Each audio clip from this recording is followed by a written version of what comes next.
Good morning बच्चों, की हाल चाल? सब बड़े एकदम। तो चलेगा, आज मैं आपके लिए लेके आऊं साउंड का लेक्चर नंबर 2.0। अगर आपने लेक्चर फर्स्ट नहीं देखा है, जिसमें आपको बताया गया था characteristics of sound wave, longitudinal wave क्या होती है, ट्रांसवर्स वेव क्या होंगी, मैकेनिकल वेव क्या होंगी, इलेक्ट्रोमैग्नेटिक वेव क्या होती है, तो इन सबको जानने के लिए आप डिस्क्रिप्शन बॉक्स को एक बार चेक करिएगा। वहां पर मिलेगी आपको प्लेलिस्ट ऑफ साउंड। ओपन करो, सभी वीडियोस देख डालिए। तो चलिए, आज हम बात करने वाले हैं क्वालिटी ऑफ साउंड। किसके ऊपर? क्वालिटी ऑफ साउंड के ऊपर। अब ऐसा आपने एक्सपीरियंस किया होगा, जैसे कि मान के चलो आप क्लास में बैठे हुए हो, आपकी जो सीट है वो आगे वाली है, पीछे से किसी बच्चे ने आपको बुलाया, बोला हेलो, तो आप क्या कर सकते हो? इजीली क्लासिफाई कर सकते हो कि नहीं कि पीछे किस बच्चे ने आपको बुलाया। आप इजीली पहचान लेते हो कि वो आपकी आवाज किसकी है, राम की है, श्याम की है, राहुल की है, पता नहीं किस किस की है। आप इजीली क्या कर सकते हो? उस चीज को पहचान सकते हो, मतलब आपको किसने बुलाया। ठीक, अब आपने उसको पहचाना कैसे? मतलब कुछ ना कुछ उसके साउंड के अंदर क्वालिटी होंगी ना, उसी की वजह से तो पहचाना। अगर देखो कहीं आपका गाना बज रहा है, कहीं पे आपका शोर हो रहा है, मतलब कहीं आपकी नॉइज है, तो आप क्या करते हो? इजीली पहचान पाते हो या नहीं कि ये कौन सी साउंड है, म्यूजिक की है, और ये साउंड किसकी? आपकी नॉइज है, शोर है। तो आप इजीली क्या कर पाते हो? उसे क्लासिफाई कर पाते हो कि नहीं? मतलब कहीं ना कहीं जो आपकी साउंड है वो डिपेंड करती है उसकी क्वालिटी के ऊपर। किसी साउंड की क्वालिटी अच्छी होगी, किसी साउंड की क्वालिटी बेकार होगी। अब जिस साउंड की क्वालिटी अच्छी है तो उसे आप क्या बोलते हो? ये जो आपका सिंगर है भाई, और भाई ये म्यूजिकल आवाज, मतलब ऐसा बोलते हो कि नहीं? अगर मान लो किसी की आवाज बेकार हो, भाई से तुम गाना गाओगे, मजा ही नहीं आएगा बिल्कुल भी। ठीक, और आपको क्या लगेगा? भाई नॉइज बहुत है तो साउंड ही, लेकिन वो साउंड कैसी है आपकी? अनप्लीजेंट। कैसी साउंड है? अनप्लीजेंट। तो कहीं ना कहीं आपकी जो साउंड है वो डिपेंड करती है किसके ऊपर? साउंड की क्वालिटी के ऊपर। अब ऐसे कौन कौन से फैक्टर हैं, ध्यान देना, ऐसे कौन कौन से फैक्टर हैं जिन पे आपकी साउंड की क्वालिटी डिपेंड करेगी, तभी तो आप सिंगर बनोगे। देखो कौन कौन से फैक्टर हैं। सबसे पहले हम बात करेंगे यहां पर लाउडनेस। पहला फैक्टर है आपका लाउडनेस। अब देखो लाउडनेस क्या होता है? किसी की आवाज तेज होगी, किसी की आवाज कम होगी। जैसे कि देखो कहीं डीजे बज रहा है, अगर डीजे की आवाज कम है तो लाउडनेस कैसी है? कम है। अगर डीजे की आवाज ज्यादा है, एम्पलीफायर की आवाज कैसी है? ज्यादा है, तो उसकी लाउडनेस कैसी है? ज्यादा है। सिंपल यही तो है। अगर किसी की साउंड कम है, लाउडनेस कम। अगर किसी की साउंड ज्यादा है तो लाउडनेस ज्यादा होगी। तो यही होती है आपकी लाउडनेस। अब देखो लाउडनेस में आप क्या देखोगे? लाउडनेस क्या होता है? विच साउंड इज स्ट्रॉन्ग फिजिकली। जो साउंड आपकी स्ट्रॉन्ग होगी फिजिकली, वही क्या होगी? आपकी लाउडनेस होगी। अब देखो यहां पे आपको ये नहीं देखना कि लाउडनेस क्या है, लाउडनेस इतना ही है, आवाज कम लाउडनेस कम, आवाज ज्यादा लाउडनेस ज्यादा। जैसे मैं धीरे बोला ओए, लाउडनेस कम, ओए लाउडनेस ज्यादा। अब देखो नेक्स्ट आपका जो लाउडनेस है डिपेंड करेगा किसके ऊपर? लाउडनेस डिपेंड ऑन जो आपकी लाउडनेस है वो किन किन चीजों के ऊपर डिपेंड करेगी? ध्यान देना, लाउडनेस आपकी डिपेंड करती है ऑन एम्पलीट्यूड। एम्पलीट्यूड किसके ऊपर डिपेंड करेगी? एम्पलीट्यूड। अगर एम्पलीट्यूड आपका लार्ज है, मतलब एम्पलीट्यूड आपका लार्ज है, तो लाउडनेस कैसी होगी? ज्यादा होगी। High loudness. क्लियर है? अगर किसी का एम्पलीट्यूड कम है, किसी की आवाज है, एम्पलीट्यूड कैसा है? कम है। जब एम्पलीट्यूड आपका कम होगा, कैसा है एम्पलीट्यूड? स्मॉल। एम्पलीट्यूड आपका स्मॉल है तो आप कह सकते हो कि लाउडनेस कैसी है? लो लाउडनेस। ठीक है, मैं बोल रहा हूं, हो सकता है यहां पे आपको एक दो वर्ड दिखाई ना दे। ठीक, तो जो आपकी लाउडनेस है वो डिपेंड करती है एम्पलीट्यूड के ऊपर। एक नंबर का क्वेश्चन बनेगा, यहां से रट्टा मान लो भाई, क्या लाउडनेस आपकी डिपेंड करेगी एम्पलीट्यूड के ऊपर। आपने नाम सुना होगा एम्पलीफायर। एम्पलीफायर की हेल्प से आप क्या करते हो? साउंड को इंक्रीज करते हो, साउंड को डिक्रीज करते हो कि नहीं? जो आपका एम्पलीफायर होता है उसकी हेल्प से क्या काम है? आवाज को इंक्रीज कर देना, आवाज को कम कर देना। एक्चुअल में होता क्या है? उसका नाम एम्पलीफायर क्यों आया? क्योंकि वो क्या करता है? एम्पलीट्यूड को इंक्रीज करता है। जैसे कि देखो, अगर एम्पलीट्यूड इंक्रीज तो आवाज कैसी आएगी आपकी? हाई लाउडनेस वाली।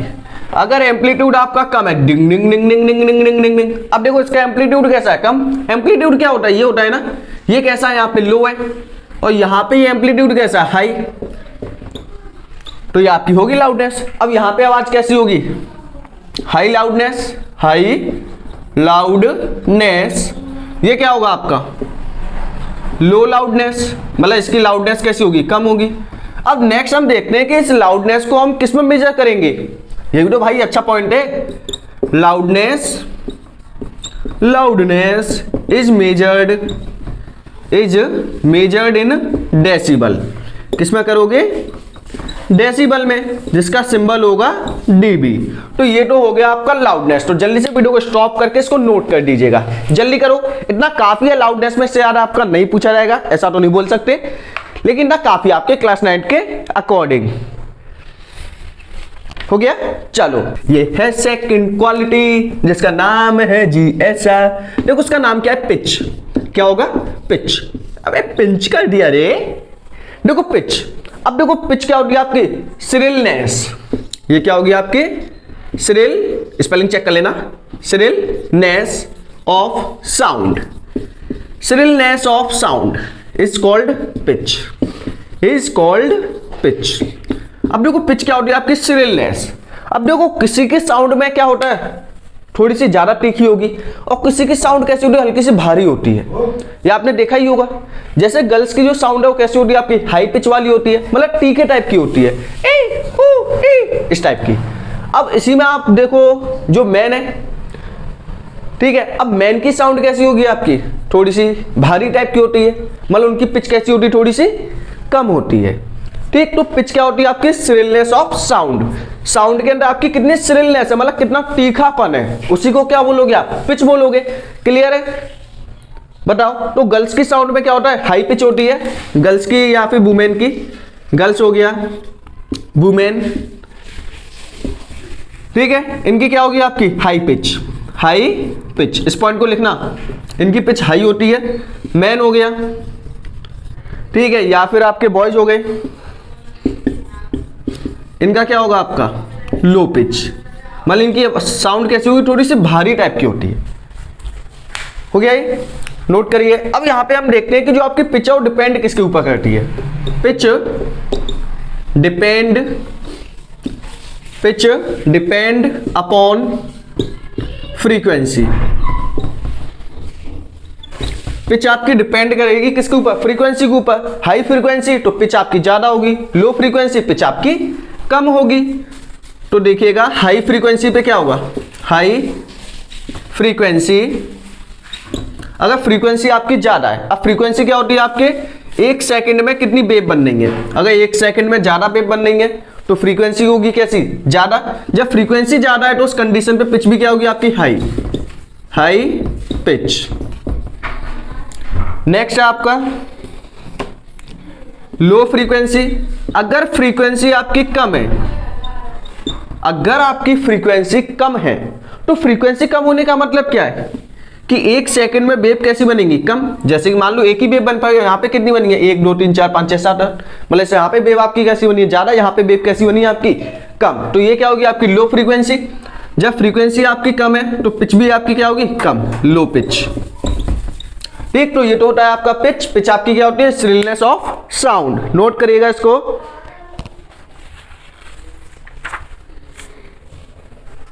ग्राफिकल देखा जाए तो ये आपका ग्राफिकल है, यहाँ पे आपकी पिच कैसी होगी, हाई, यहाँ पे पिच कैसी होगी आपकी, कम, क्योंकि यहाँ पे क्या आपकी कम वेव बन पाएंगे 1 सेकंड के अंदर, यहाँ पे वेव कैसी बनी है आपकी, ज्यादा। टाइम कितना लेना है, 1 सेकंड। यहाँ पे भी टाइम कितना है, 1 सेकंड। नोट डाउन करिए, फिर करते हैं नेक्स्ट क्वालिटी पर। क्या होगा आपका,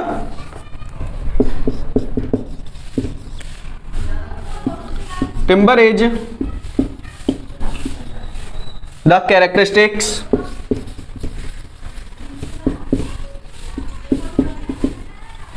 timber is the characteristics of sound which enable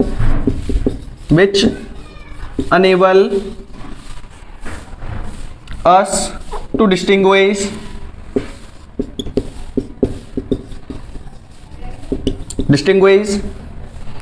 between different, इसको नोट करिएगा, डिफरेंट साउंड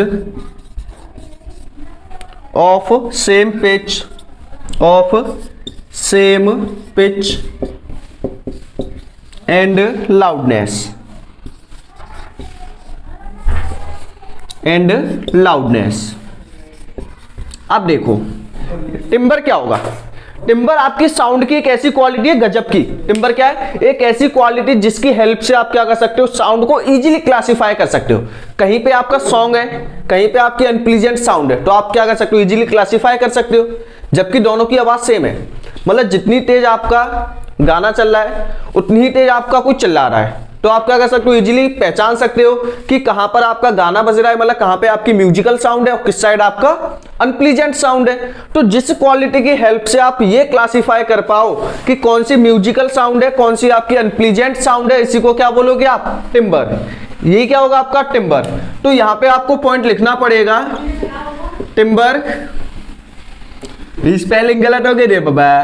देखो timbre helps to classify, timbre आपका हेल्प करता है किसमें, क्लासिफाई करने में, to classify the musical sound and unpleasant sound. देखो जिस क्वालिटी की हेल्प से आप ये पहचान पाओ कि कौन सी साउंड आपकी अच्छी है, कौन सी साउंड आपके कानों में चुभने वाली है, ठीक है, मतलब कौन सी अनप्लीजेंट साउंड है, इसी को क्या बोलोगे आप, टिम्बर। क्लियर है? टिम्बर क्या करता है, सेम पिच वाली या फिर सेम साउंड वाली, लाउडनेस वाली साउंड को क्लासिफाई करता है, जो म्यूजिकल साउंड और अनप्लीजेंट साउंड को इजीली क्या कर सकता है, आपका क्लासिफाई कर सकता है। बताओ इतना क्लियर है आपका? जल्दी से इसको नोट करिए। तो यहाँ पे आपकी क्वालिटी होती है फिनिश, ठीक। तो इन क्वालिटीज के ऊपर आपका एक क्वेश्चन है जो आपका स्क्रीन के सामने दिखाई दे रहा होगा, तो जल्दी से वीडियो को स्टॉप करके उस क्वेश्चन को कर डालो। ग्राफिकल रिप्रेजेंटेशन बतानी है, काफी अच्छा क्वेश्चन है, जल्दी से करिएगा, जल्दी हो गया होगा। चलो अब देखो इस क्वेश्चन में क्या करना है, ध्यान देना। क्वेश्चन के फर्स्ट पार्ट में आपसे क्या बोला है, सही बच्चों ने क्वेश्चन तो पढ़ ही लिया होगा। देखो क्वेश्चन में आपसे बोला है represent graphically any two separate diagram. आपको दो अलग अलग डायग्राम रिप्रेजेंट करके आपको क्या बताना है, जो भी आपको नीचे दिए उन्हें रिप्रेजेंट करना है। देखो पहले पॉइंट में आपसे क्या बोला है, टू साउंड वेव, दो साउंड वेव है, हैविंग द सेम एम्पलीट्यूड, दोनों का एम्पलीट्यूड कैसा है, सेम, लेकिन दोनों की जो फ्रीक्वेंसी है वो कैसी है, अलग अलग। फ्रीक्वेंसी का मतलब क्या होता है, number of wave in 1 second, मतलब दोनों में 1 सेकंड में वेव कैसी बन रही है, अलग अलग, लेकिन दोनों का जो एम्पलीट्यूड है वो कैसा है, सेम है। देखो ये आपका फर्स्ट पार्ट, एम्पलीट्यूड कैसा आपका, ये, ठीक है। अब मान के चलो इसमें आपकी 1 सेकंड में कितनी वेव बन गई, ये 1 वेव, 2, 3 वेव बन गई। ऐसे ही आपका ये है दूसरी वेव, लेकिन दूसरी वेव में आपका एम्पलीट्यूड सेम है, सही बात है, एम्पलीट्यूड सेम है, लेकिन फ्रीक्वेंसी अलग है। मतलब अब 1 सेकंड में वेव कैसी बनेंगी, ज्यादा ही बन सकती है, कम भी बन सकती है, ठीक है। देखो इस डायग्राम को कैसे बनाओगे आप,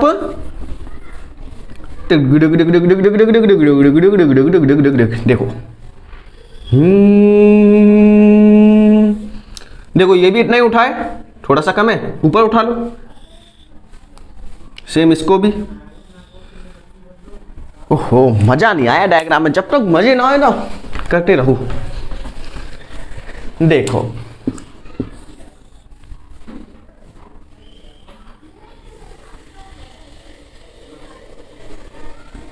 अब बताओ, अब वेव कितनी बनी, ओनली 1 वेव बन पाई, जबकि यहां पे वेव कितनी बन गई, 3, मतलब दोनों का एम्पलीट्यूड कैसा है, सेम।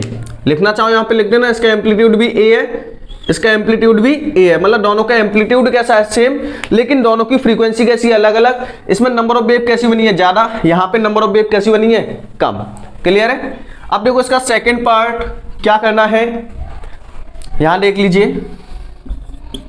सेकंड पार्ट में आपसे क्या बोला गया है, two sound wave having the same frequency but different amplitude, दो साउंड वेव जिनकी फ्रीक्वेंसी सेम है लेकिन एम्पलीट्यूड अलग अलग। देखिए एम्पलीट्यूड अलग हो सकता है, जैसे कि मान लो कि डिग डिग डिग डिग डिग डिग डिग डिग डिग डिग डिग। अब इसमें कितनी वेव बन गई,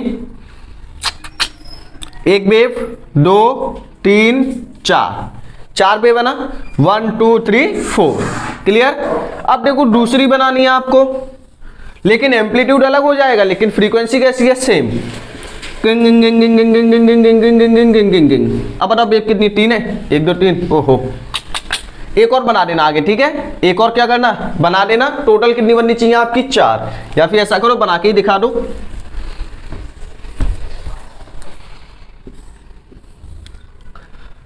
वन 2 3 4, ठीक है। नीचे भी 4, ऊपर भी 4। तो यहां पे बताओ एम्पलीट्यूड अलग अलग है, इसका एम्पलीट्यूड कम है, इसका एम्पलीट्यूड ज्यादा है, लेकिन दोनों की फ्रीक्वेंसी तो सेम है ना।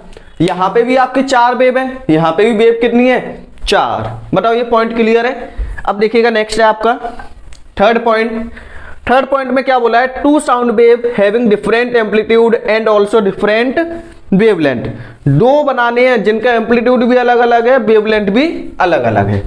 देखिएगा, अरे ये बना तो है नहीं, इसका एम्पलीट्यूड तो सेम है।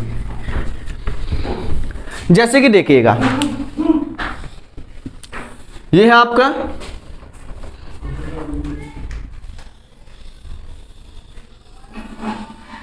अब देखो इसकी वेवलेंथ कितनी है, ये इसकी वेवलेंथ ये वाली है, एम्पलीट्यूड इसका ये है। दूसरा डायग्राम बनाया आपने, एम्पलीट्यूड भी अलग करना है, वेवलेंथ भी अलग करनी है। अब बताओ इसका एम्पलीट्यूड कम है ना, इसकी वेवलेंथ कैसी है आपकी, ज्यादा है कि नहीं, बताओ है कि नहीं, बिल्कुल है, होगी कैसे नहीं। बताओ इसकी वेवलेंथ ये है आपकी, इसकी वेवलेंथ आपकी ये है, इसका एम्पलीट्यूड कैसा है, दूसरा है, इसका एम्पलीट्यूड दूसरा है। मान लो इसका लैम्डा 1 ये आपका लैम्डा 2 है। बताओ क्लियर है कि नहीं, एम्पलीट्यूड कैसा है, अलग अलग, वेवलेंथ भी कैसी है आपकी, अलग अलग। बताओ बन सकती है या नहीं। तीनों डायग्राम आपके शो कर दिए गए हैं। अब करते हैं नेक्स्ट टॉपिक। चलो अब हम बात करने वाले हैं स्पीड ऑफ साउंड, मतलब साउंड की स्पीड क्या होगी, मतलब साउंड आपकी किस स्पीड से ट्रेवल करेगी, ठीक है। कौन कौन से मीडियम में कितनी कितनी स्पीड से मूव करती है। एयर में आपकी कैसी करेगी, बहुत कम करती है। लिक्विड में हल्की सी स्पीड क्या होगी, इंक्रीज होगी। और सॉलिड में स्पीड कैसी होगी, काफी ज्यादा होगी। अब ऐसा क्यों, सॉलिड में स्पीड सबसे ज्यादा, एयर में स्पीड सबसे कम, और वैक्यूम में तो बिल्कुल जीरो, मतलब वैक्यूम में तो आपकी साउंड ट्रेवल ही नहीं करती। ऐसा क्यों, देखिएगा। साउंड क्या होती है आपकी, साउंड ट्रेवल थ्रू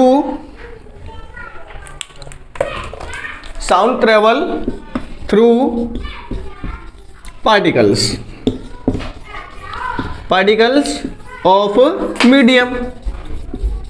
मतलब जो आपकी साउंड है वो क्या करती है, मीडियम के पार्टिकल्स के थ्रू क्या करती है, ट्रेवल करती है। देखो जैसे कि यदि हम यहां पे बात करें सॉलिड में, अब देखो सॉलिड के केस में क्या होगा, पार्टिकल क्या होंगे, क्लोजली पैक्ड होंगे।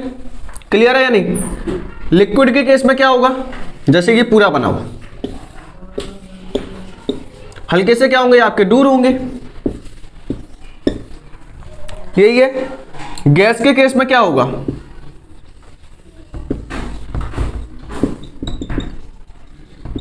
गैस के केस में क्या होंगे, पार्टिकल आपके काफी ज्यादा दूर होंगे, यही है ना। अब देखो सॉलिड के केस में क्या होगा, पार्टिकल क्या कर सकते हैं, साउंड को इजीली पास कर सकते हैं। जैसे इसको कुछ साउंड वेव मिली, ये आपकी साउंड वेव मिल गई, तो ये क्या करेगा, ये वाला पार्टिकल साउंड वेव ट्रांसफर करेगा इसको, ये ट्रांसफर कर देगा इसको। अब बताओ ट्रांसफर इजीली कर पाएंगे या नहीं। देखो दोनों पार्टिकल आपस में कांटेक्ट में इजीली क्या कर सकते हैं, ट्रांसफर कर सकते हैं। तो सॉलिड के केस में आपकी जो साउंड है वो जल्दी ट्रेवल करेगी, क्यों, क्योंकि पार्टिकल टू पार्टिकल क्या होगी, साउंड इजीली पास हो जाएगी। अगर वहीं पे हम बात करें लिक्विड में, अब बताओ लिक्विड में क्या हल्का सा गैप है, मतलब इसको क्या करना पड़ेगा, पहले वाइब्रेट होना पड़ेगा। वाइब्रेट होकर जब ये क्या करेगा, इससे कोलाइड करेगा तो अपनी एनर्जी ट्रांसफर करेगा किसको, इसको। तो यहाँ पे जो आपकी स्पीड है उसमें क्या लगेगा, हल्का सा टाइम लगेगा, मतलब यहाँ पे स्पीड कैसी होगी, हल्की सी कम होगी। और यहाँ पे तो पार्टिकल्स के बीच में डिस्टेंस काफी ज्यादा है, मतलब यहाँ पे तो भाई काफी ज्यादा है। जब काफी ज्यादा है तो उस कंडीशन में क्या होगा, इन्हें मूव करने में, ट्रांसफर करने में एनर्जी कैसा लगेगा, काफी ज्यादा टाइम लगेगा, मतलब यहाँ पे स्पीड आपकी काफी ज्यादा कम हो जाएगी। तो सॉलिड में पार्टिकल आपके क्या होते हैं, क्लोजली पैक्ड होते हैं, जिसकी वजह से एनर्जी आपकी इजीली ट्रांसफर हो जाती है। जबकि यहाँ पे हल्का सा गैप होगा तो एनर्जी ट्रांसफर करने में थोड़ा सा टाइम लगेगा, और जबकि यहाँ पे बहुत ज्यादा लगेगा। इसी की वजह से जो आपकी साउंड है, साउंड आपकी एयर में कैसी होगी, बहुत कम। साउंड आपकी वाटर में कैसी होगी, बहुत ज्यादा, और सॉलिड में तो है ही है भाई, ज्यादा ही ज्यादा। ठीक, ये सब डिपेंड करता है इनके पार्टिकल्स के ऊपर। सॉलिड में पार्टिकल पास पास में इजीली क्या कर सकते हैं, साउंड को मूव कर सकते हैं, जबकि यहाँ पे थोड़ा सा गैप है तो इन्हें मूव करने में क्या होगा, थोड़ा सा टाइम लगेगा, जबकि यहाँ पे और ज्यादा, मतलब यहाँ पे आपकी स्पीड कैसी हो जाएगी, और ज्यादा कम हो जाएगी, बहुत धीरे धीरे साउंड क्या हो पाएगी आपकी, ट्रेवल कर पाएगी। अगर हम बात करें यहीं पे नोट डाल के, क्या क्या बात करें भाई, करनी तो पड़ेगी। जो आपका वैक्यूम होता है ना, स्पेलिंग चेक कर लेना, गलत है ना, CUME यही है, डबल M। देखो जो आपका वैक्यूम है, वैक्यूम में जो आपकी साउंड है, स्पेलिंग चेक कर लेना, हो सकता है गड़बड़ हो चुकी है स्पेलिंग के अंदर। In case of vacuum, in case of vacuum sound wave does not travel. अब बताओ जो आपकी साउंड वेव है वो वैक्यूम में तो ट्रेवल ही नहीं कर रही है, क्या वहां पे कोई पार्टिकल है एनर्जी को ट्रांसफर करने के लिए, बताओ, क्या वैक्यूम में कोई पार्टिकल है, क्या कोई एयर पार्टिकल है, क्या कोई मैटर का पार्टिकल है, कुछ नहीं है। वैक्यूम का मतलब क्या, बिल्कुल खाली स्पेस है। जब वहां पर आपका कोई पार्टिकल ही नहीं है तो एनर्जी कौन ट्रांसफर करेगा, मैं जाके करूंगा वहां पर या तुम आ जाओगे, नहीं ना। जब कोई पार्टिकल नहीं है तो एनर्जी ट्रांसफर कैसे होगी, बात तो सही है, सही बात। जब पार्टिकल नहीं है तो एनर्जी ट्रांसफर नहीं होगी, जब वेव एनर्जी आपकी ट्रांसफर नहीं होगी तो साउंड ट्रेवल करेगी नहीं। ठीक, तो वैक्यूम में sound wave does not travel because there is no particle, क्योंकि वहां पर आपके कोई पार्टिकल नहीं है, इसीलिए आपकी साउंड ट्रेवल नहीं करती। बताओ क्लियर है। एयर में साउंड कैसी होगी, सबसे कम, वाटर में हल्की सी ज्यादा, साउंड आपकी सॉलिड में कैसी होगी, सबसे ज्यादा, क्योंकि पार्टिकल क्या होंगे, काफी ज्यादा पास में होंगे। ठीक है, इसी के ऊपर आपका एक क्वेश्चन दूं, जैसे कि आपको बताना है किसमें साउंड आपकी सबसे ज्यादा होगी, आयरन में, पेट्रोल में, ऑक्सीजन में, बताओ। अब आयरन कैसा आपका सॉलिड है ना, तो सॉलिड है तो इसमें साउंड आपकी सबसे पहले ट्रेवल करेगी, तो यहां पे आ जाएगा ये। उसके बाद लिक्विड में, और सबसे कम गैस में, मतलब ऑक्सीजन गैस में। बताओ इसे कर पाओगे या नहीं, काफी सिंपल था ना। अब देखो यहीं पे मैं आपको कुछ और चीजें लिखाता हूं। ये तो आपका पहला हो गया कि साउंड आपकी डिपेंड कर रही है किसके ऊपर, यहां पे आप लिख सकते हो साउंड, जैसे कि चलो पहले इतना नोट हो गया ना, इसे रफ करते हैं। हो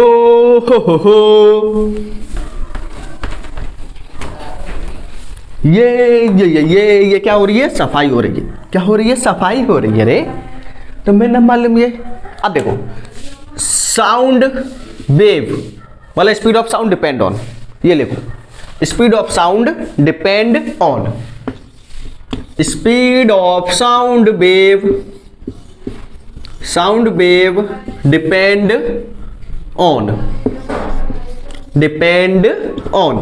मतलब जो आपकी स्पीड ऑफ साउंड है, साउंड की स्पीड किन किन चीजों पर डिपेंड करेगी। देखो पहला पॉइंट तो आपका निकल के आ गया, क्या आ गया, मीडियम के ऊपर। सॉलिड मीडियम होगा तो सबसे ज्यादा करेगी, गैस मीडियम है तो सबसे कम करेगी, यही है ना। तो पहला पॉइंट है speed of sound depend on medium through बेच साउंड ट्रेवल। अब जिस मीडियम के थ्रू आपकी साउंड ट्रेवल करेगी उस मीडियम पे वो डिपेंड करेगी। क्लियर है। अब देखो सेकंड जो पॉइंट है वो काफी गजब का है। वो पॉइंट क्या है आपका, साउंड डिपेंड ऑन टेम्परेचर। किस पे डिपेंड होगी, टेम्परेचर पर। अब देखो टेम्परेचर पे कैसे, यदि आप किसी का टेम्परेचर इंक्रीज करोगे तो पार्टिकल आपके जल्दी जल्दी मूव करेंगे। जैसे कि देखो आपका एक बीकर है, इस बीकर में आपका रखा हुआ है कोई भी गैस पार्टिकल। क्या रखे हैं यहाँ पे, गैस पार्टिकल। अब इस गैस पार्टिकल को आपने क्या दिया, टेम्परेचर दिया, ले लो टेम्परेचर ले लो। आपने इनको टेम्परेचर दिया, जब टेम्परेचर दिया तो इनको क्या मिलेगी, हीट एनर्जी इंक्रीज हुई। जब हीट एनर्जी इंक्रीज हुई तो जब इनको एनर्जी मिलेगी तो ये पार्टिकल क्या करेंगे, मूव करेंगे। मूव करेंगे कि नहीं, और कैसे मूव करेंगे, काफी जल्दी जल्दी मूव करेंगे। जब आप इसका टेम्परेचर इंक्रीज करोगे तो जो आपके ये पार्टिकल्स हैं वो क्या करेंगे, काफी ज्यादा जल्दी जल्दी मूव करेंगे। जब जल्दी जल्दी मूव करेंगे तो इजीली क्या होंगे, आपस में कोलाइड हो जाएंगे, मतलब इजीली क्या कर सकते हैं, अपनी एनर्जी ट्रांसफर कर सकते हैं। जब ये पार्टिकल आपका जल्दी जल्दी मूव करेगा तो ये अपनी एनर्जी इसको इजीली क्या कर सकता है, ट्रांसफर कर सकता है। बताओ क्लियर है कि नहीं। तो यहाँ पे इनकी काइनेटिक एनर्जी इंक्रीज होगी, जिसकी वजह से अपनी एनर्जी या फिर साउंड एनर्जी को इजीली क्या कर सकते हैं, ट्रांसफर कर सकते हैं। तो टेम्परेचर इंक्रीज करने पे क्या हुआ, एनर्जी जल्दी जल्दी ट्रांसफर हो रही है, मतलब स्पीड आपकी क्या होगी, सॉरी साउंड की जो स्पीड है वो कैसी होगी, काफी ज्यादा हो जाएगी। और देखो ये आपको देखने को भी मिलेगा, speed of sound directly proportional होगा किसके, टेम्परेचर के। अगर आप टेम्परेचर इंक्रीज करोगे तो स्पीड ऑफ साउंड भी क्या होगी, इंक्रीज होगी। अगर हम बात करें इन केस ऑफ एयर के केस में 0 डिग्री सेल्सियस पे, एयर के केस में 0 डिग्री सेल्सियस पे जो साउंड की स्पीड है वो कितनी है, 332 मीटर पर सेकेंड। ये कब है, 0 डिग्री सेल्सियस। अगर हम बात करें रूम टेम्परेचर पे, कब बात करें, रूम टेम्परेचर, या फिर हम बात करें 20 डिग्री सेल्सियस पे, कब, 20 डिग्री सेल्सियस। 20 डिग्री सेल्सियस पे क्या होगा, इसकी जो स्पीड है वो कितनी हो जाएगी आपकी, 344 मीटर पर सेकेंड। मतलब टेम्परेचर इंक्रीज करने पे इसकी स्पीड इंक्रीज हुई कि नहीं, हो गई ना। तो एयर के केस में पहले स्पीड कितनी थी, 0 डिग्री सेल्सियस पे 332, जैसे ही आपने स्पीड इंक्रीज की कितनी होगी, 20 डिग्री सेल्सियस। तो जल्दी से इसको नोट करिएगा। नेक्स्ट फिर हम बात करेंगे यहाँ पे, नेक्स्ट पॉइंट पे हो गया होगा, चलो। तो सेकंड हो गया आपका टेम्परेचर। नेक्स्ट आपका प्रेशर। अब देखो प्रेशर वाला पॉइंट तो है ही है, प्रेशराइज, इससे क्या प्रेशर करना, प्रेशर पे डिपेंड ही नहीं करती। देखो स्पीड ऑफ साउंड, ये लिखिए, speed of sound does not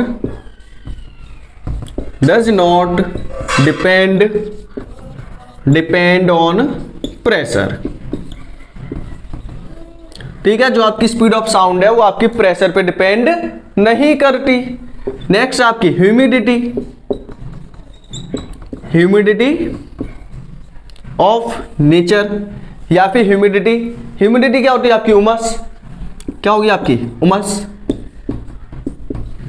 अब देखो ह्यूमिडिटी कैसे करती है, सर्दियों के दिनों में पार्टिकल क्या होते हैं आपके पास में आ जाते हैं कि नहीं, आपने देखा होगा फॉग होता है सर्दियों के दिनों में, तो सभी पार्टिकल पास में, ऐसा होता है कि फॉग के केस में सभी एयर पार्टिकल काफी पास में आ जाते हैं। जब एयर पार्टिकल पास में होंगे तो एनर्जी इजीली ट्रांसफर हो जाएगी, तो साउंड आपकी क्या होगी, ज्यादा स्पीड में ट्रेवल होगी।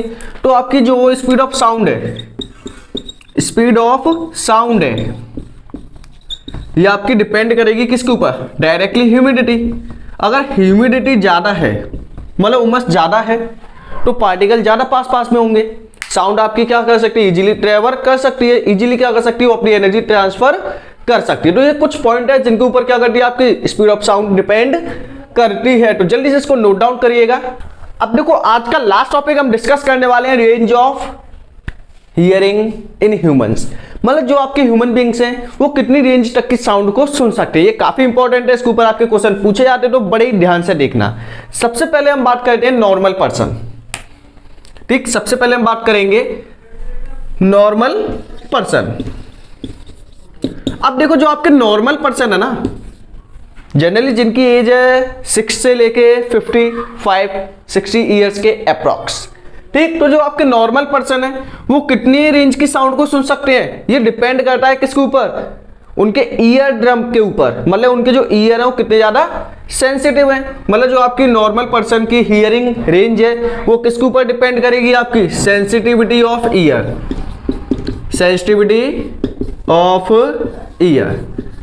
किसके ऊपर डिपेंड होगी, सेंसिटिविटी ऑफ ईयर। अब जो आपके नॉर्मल पर्सन है उनकी रेंज क्या होगी, 20 हर्ट्ज टू 20,000 हर्ट्ज। इसको चाहो तो आप ये भी लिख सकते हो, 20 हर्ट्ज टू 20 किलो हर्ट्ज। इस टाइप से आप क्या कर सकते हो, इसे नोट डाउन कर सकते हो। तो जो आपके नॉर्मल पर्सन है उनकी रेंज क्या होगी 20 हर्ट्ज से लेके 20,000 हर्ट्ज।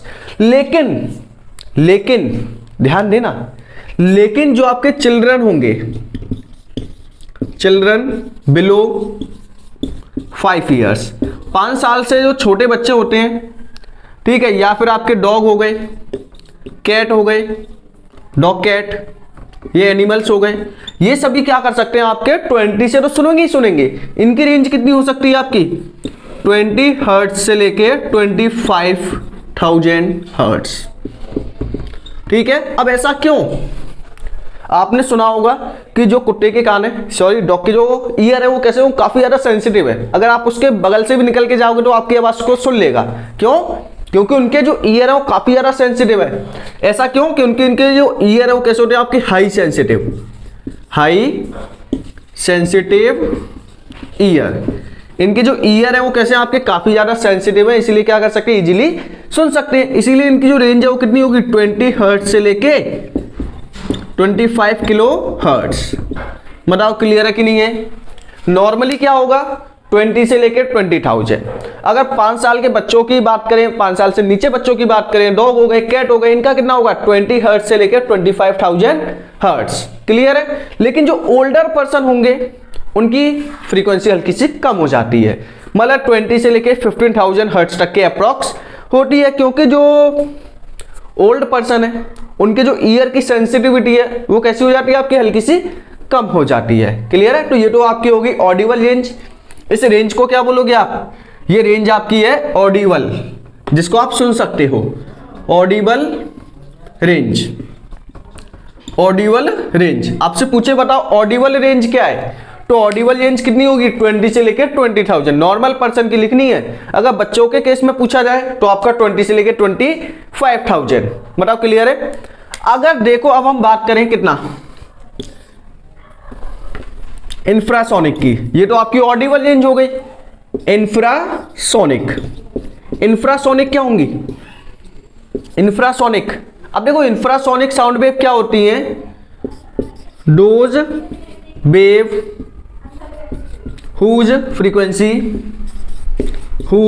फ्रीक्वेंसी, जिनकी जो फ्रीक्वेंसी है हुज फ्रीक्वेंसी 0 to 20 हर्ट्ज। अब जिनकी फ्रीक्वेंसी 0 से लेकर 20 हर्ट्ज के बीच में होगी उन्हें क्या बोलोगे, इंफ्रासोनिक। जिनकी फ्रीक्वेंसी क्या होगी 0 से लेकर 20 हर्ट्ज उन्हें क्या बोलोगे, इंफ्रासोनिक। क्लियर है? अब इसी में आपका क्या आएगा, अल्ट्रासोनिक वेव। अब अल्ट्रासोनिक वेव क्या होंगी देखिएगा, डोज साउंड वेव या फिर those wave whose frequency greater then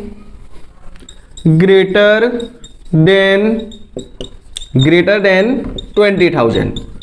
जिनकी फ्रीक्वेंसी 20,000 से ज्यादा होगी उन्हें क्या बोलोगे, अल्ट्रासोनिक। इसे एक बार नोट करिएगा।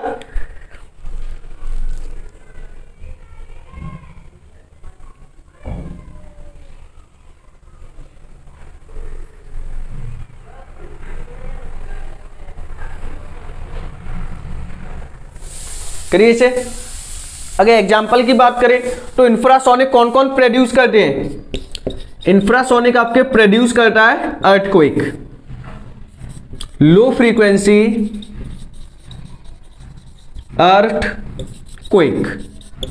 तो जो कम फ्रीक्वेंसी वाला अर्थक्वेक होगा वो क्या करता है, इसको प्रोड्यूस करता है। अल्ट्रासोनिक कौन कौन प्रोड्यूस कर सकते हैं?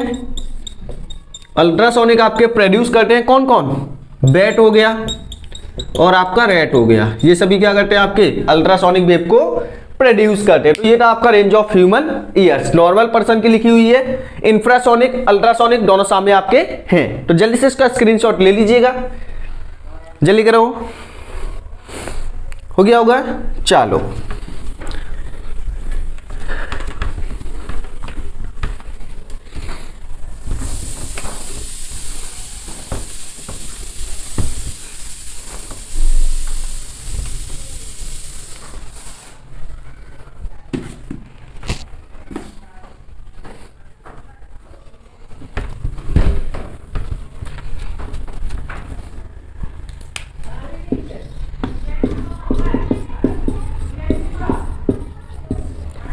अब नेक्स्ट हम बात करने वाले हैं किसके बारे में, सोनिक बूम। सोनिक बूम क्या होती है, देखिए सोनिक बूम आपकी एक स्पीड होती है, those object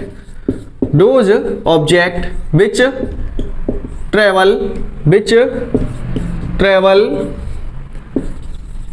greater than sound speed. अब देखो जो आपके ऑब्जेक्ट, मतलब कोई भी आपका ऑब्जेक्ट हो गया, ठीक है, एरोप्लेन हो गए, आपके हेलीकॉप्टर हो गए, या फिर आपके क्या हो गए, जो आपके फाइटर जेट प्लेन होते हैं ना, जेट प्लेन जो आपके फाइट करने के लिए जाते हैं आर्मी में, या फिर आपके वो हो गए, अगर उनकी स्पीड आपकी क्या है, अगर उनकी स्पीड ज्यादा है किससे, एयर की स्पीड से। अब एयर की स्पीड कितनी है, 330 मीटर पर सेकंड के अप्रोक्सीमेट, यही है ना। अगर किसी ऑब्जेक्ट की स्पीड इससे ज्यादा है तो उस ऑब्जेक्ट को या फिर उस स्पीड को क्या बोलोगे आप, सोनिक बूम स्पीड, या फिर उस ऑब्जेक्ट को आप बोल सकते हो सोनिक बूम ऑब्जेक्ट। तो जिन ऑब्जेक्ट की स्पीड एयर की स्पीड से ज्यादा होगी, या फिर जो ऑब्जेक्ट आपकी एयर की स्पीड से ज्यादा ट्रेवल मूव करेगा, उसी को क्या बोलोगे आप, सोनिक बूम स्पीड। ये आपकी डिपेंड करेगी मीडियम टू मीडियम। अगर हम आपका कोई ऑब्जेक्ट एयर में मूव कर जाए तो कंपेयर किससे करेंगे, 330 से। अगर पानी के अंदर मूव कर जाए तो पानी वाली स्पीड से मूव करेंगे। क्लियर है। चलो इसका एग्जांपल आपके क्या होंगे, जैसे आपका जेट प्लेन हो गए, जेट प्लेन आपकी किस वेलोसिटी से मूव करते हैं, अप्रोक्सीमेट 450 मीटर पर सेकंड। अब बताओ ये स्पीड क्या आपकी एयर से ज्यादा है ना, तो जब स्पीड आपकी एयर से ज्यादा होगी तो उसी को क्या बोलोगे आप, सोनिक बूम। बताओ ये सोनिक बूम आपका क्लियर है कि नहीं। जो ऑब्जेक्ट आपके लाइट की स्पीड से ज्यादा मूव करेंगे, लाइट की स्पीड से ज्यादा उनकी स्पीड होगी, तो उसी को क्या बोलोगे आप, सोनिक बूम। ठीक है, तो उसी के तो आज का लेक्चर करने यहीं पे फिनिश। Thanks for watching.